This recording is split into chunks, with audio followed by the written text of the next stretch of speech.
యావత్తు ఆంధ్రప్రదేశ్ ప్రజానీకానికి సోదర సోదరిమణులకు అస్సలాము అలైకుం, గుడ్ మార్నింగ్, ఆదాబ్. నేను మీ సోదరుడు advocate Sadiq Sheikh. Advocate Sadiq Sheikh YouTube ఛానల్కి స్వాగతం, సుస్వాగతం.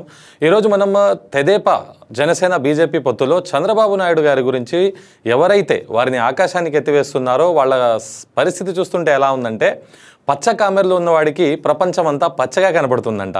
ఈ విధంగా ముస్లిం మైనార్టీలకి ఏ అభివృద్ధి జరిగినా, ఏ సంక్షేమమైనా, ఏదైనా అది మొత్తం చంద్రబాబు నాయుడు గారి వల్లే వచ్చిందని చెప్పి వింత పోకడలకు ఈ సామాజిక మాధ్యమాల్లో తదితర మీడియాలలో ఈ పెయిడ్ బ్యాచ్ చేస్తున్నారు. ఇది చాలా హాస్యాస్పదం.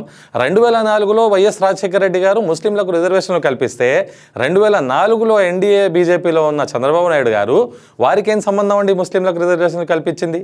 అది వైఎస్ రాజశేఖర రెడ్డి గారి పుణ్యమా అని నేటి వరకు సుప్రీంకోర్టులో అది పెండింగ్లో ఉంటూ నడుస్తూ వస్తుంది. అయితే ఇప్పుడు ఇంకొక కొత్త అంశం మీకు చెప్పాల్సింది ఏమిటంటే, ఇమాం మౌజన్లా ఏదైతే గౌరవ వేతనం గురించి అంశం ఉన్నదో ఆ అంశంలో కూడా పచ్చ బ్యాచ్ అనేది ఎంత బూచిగా ప్రచారం చేసుకుంటున్నారంటే చిన్నపిల్లలు కూడా దానికి నమ్మడానికి కూడా ఏ విధమైన ఆస్కారం ఉండదు. ఎందుకంటే ఇమాం మౌజన్ల అంశం ఏదైతే ఉన్నదో ఆల్ ఇండియా ఇమాం యూనియన్ మరియు యూనియన్ ఆఫ్ ఇండియా మధ్య కేసు నడిస్తే సుప్రీంకోర్టు 1993లో వక్ఫ్ బోర్డులకు డైరెక్షన్ ఇచ్చింది, ఇమాం మౌజన్లకు గౌరవ వేతనం కల్పించండి అని చెప్పి. 1993లో వచ్చిన జడ్జిమెంట్కి 2014 కర్ణాటక ప్రభుత్వం మరియు అస్సాం, బెంగాల్ తదితర ప్రభుత్వాలు కూడా ప్రయత్నం చేశాయి. కాకపోతే అవి కోర్టుల్లో రావడం వల్ల కొద్దిగా అక్కడ ఆలస్యమైంది. మొట్టమొదట ఆంధ్ర అంటే తెలుగు రాష్ట్రాల్లో, అటు తెలంగాణ కానీ ఇటు ఆంధ్ర రాష్ట్రంలో కానీ ఎవరైతే మొట్టమొదట ఇమాం మౌజన్ల జీతాలు చెల్లించింది అది కేసీఆర్ ప్రభుత్వం. కేసీఆర్ ప్రభుత్వం ఏప్రిల్లో 2016లో ఇమాం మౌజన్లకు జీతాలు చెల్లిస్తే చంద్రబాబు నాయుడు గారు జూన్, జూలై తదితర నెలల్లో చెల్లించారు. అయితే మీరు చెప్పండి, ఇప్పుడు మొత్తం భారతదేశంలో మొట్టమొదట ఇమాం మౌజన్ జీతాలు ఇచ్చింది మన చంద్రబాబు నాయుడు గారు అని చెప్తున్నారు. అరే, అబద్ధం చెప్పడానికి కొంచెమైనా ఉండాలి కదండి. ఏదో అంటారు కదా పెద్దలు సామెత, నవ్విపోదురుగాక అన్నట్టు అలా చందంగా తయారైంది. ఇంకా పైపెచ్చు ఈ సామాజిక మాధ్యమాలన్నిటిలో వీళ్ళు ఇదే వైరల్ చేసుకుంటూ ఇక ఎవరు వాస్తవాలు చెప్పరన్నట్టు చెప్తారు కదా, పిల్లి పాలు తాగుతున్నప్పుడు కళ్ళు మూసుకుని తాగి ప్రపంచంలో ఎవరు చూడట్లేదు అనుకుంటుందంట. అలానే వీళ్ళ పరిస్థితి కూడా తయారైంది.